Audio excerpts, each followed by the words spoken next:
জানো, সবাই ভাবে আমরা ছেলেরা নাকি অনেক শক্ত, কিছুতেই কাঁদি না। আরে ভাই, ভেতরে কাঁদি, শুধু কেউ দেখতে পায় না। তাহলে লুকাও কেন রে? একটু কাঁদলে কি দোষ? মানুষ তো তুমিও, পাথর না যে। বলতে পারি না, ছোটবেলা থেকেই শুনে এসেছি, ছেলে হয়ে কাঁদবি, তাই চুপ থাকতে শিখেছি। তবুও মাঝে মাঝে মনে হয় তোমাদেরও কেউ জিজ্ঞাসা করুক, তুমি কেমন আছো? হুম, কেউ করে না। সবাই ভাবে ছেলেরা তো ঠিক আছে। কিন্তু জানো, আমরাও ক্লান্ত হই, কষ্ট পাই, কখনো কখনো নিজের মনটা একদম ভেঙে যায়। তোমাদেরও ভালোবাসা লাগে, তাই না? অনেকটা। একটা ছোট্ট তুমি পারবে শুনলেও বুকটা ভরে যায়। তাই নাকি? তাহলে আজ থেকে আমি বলবো, তুমি পারবে।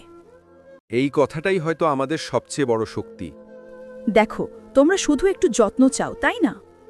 হুম, একটু বোঝাপড়া, একটু সম্মান, আর এক ফোঁটা ভালোবাসা। বাকিটা আমরা সামলে নিতে পারবো।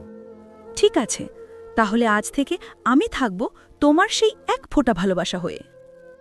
তাহলে আজ থেকে কষ্টগুলোও একটু হালকা লাগবে। হুম হুম।